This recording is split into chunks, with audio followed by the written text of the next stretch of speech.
Hi, welcome back to Ahead of the Curve. I'm your host, Dr. Megan Teed, and I had something else in mind for today's episode and had planned it, but I'm going to go a different direction because life happens and my intentions and passion for teaching you about something changes day to day. And I just didn't really feel like what I had planned really applies and is as important as I thought it was going to be to share with you today. So today instead, I'm going to be talking about how your focus on healing might be what is preventing you from actually healing. It's going to be a short and sweet episode. It's not going to be very long.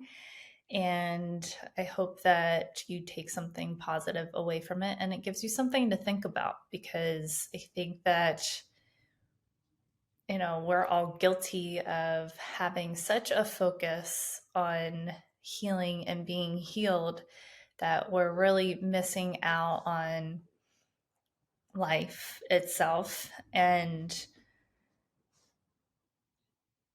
I hear a lot of my clients, my patients as well, talking about what they want to achieve once they are pain free or once they are feeling better, once XYZ has happened. And when we do that, we can actually prevent ourselves from actually achieving the goal, or it may take us longer to achieve the goal that we have in mind.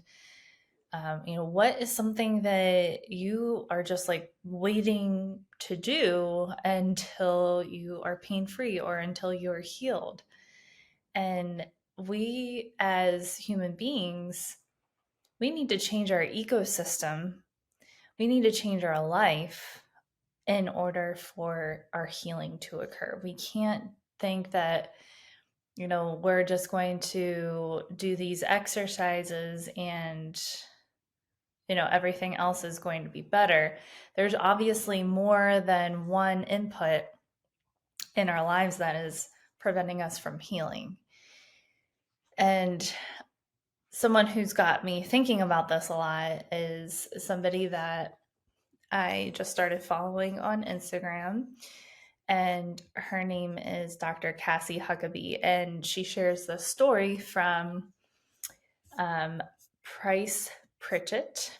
It is called A True Story, and I want to share it with you because I found it to be really powerful and interesting, and I think that you will too. So just take a moment. I'm going to read the story to you. It's a short story, and I think that I'm excited to hear your feedback on it. Here we go. I'm sitting in a quiet room at the Millcroft Inn, a peaceful little place hidden back among the pine trees about an hour out of Toronto. It's just past noon, late July, and I'm listening to the desperate sounds of a life or death struggle going on a few feet away. There's a small fly burning out the last of its short life's energies in a futile attempt to fly through the glass of the window pane. The whining wings tell the poignant story of the fly strategy: try harder. But it's not working. The frenzied effort offers no hope for survival. Ironically, the struggle is part of the trap. It is impossible for the fly to try hard enough to succeed at breaking through the glass. Nevertheless, this little insect has staked its life on reaching its goal through raw effort and determination. This fly is doomed. It will die there on the windowsill. Across the room, 10 steps away, the door is open. 10 seconds of flying time, and the small creature could reach the outside world it seeks. With only a fraction of the effort now being wasted, it could be free of the self-imposed trap. The breakthrough possibility is there. It would be so easy. Why doesn't the fly try another approach, something dramatically different? How did it get so locked in on the idea that this particular route and determined effort offer the most promise for success? What logic is there in continuing until death to seek a breakthrough with more of the same? No doubt this approach makes sense to the fly. Regrettably, it's an idea that will kill. Try harder isn't necessarily the solution to achieving more. It may not offer any real promise for getting what you want out of life. Sometimes, in fact, it's a big part of the problem. If you stake your hopes for a breakthrough on trying harder than ever, you may kill your chances for success. Price Pritchett.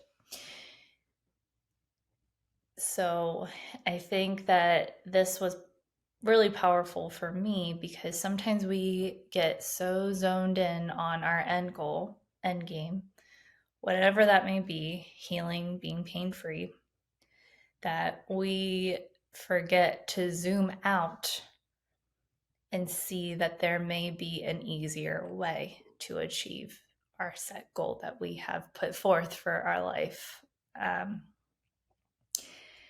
So I'd love to hear back from you about this episode. I know, again, it's really short, but trying harder is usually met with more resistance in your life. What happens when somebody comes up to you and they push into you or they're leaning into you, you push back.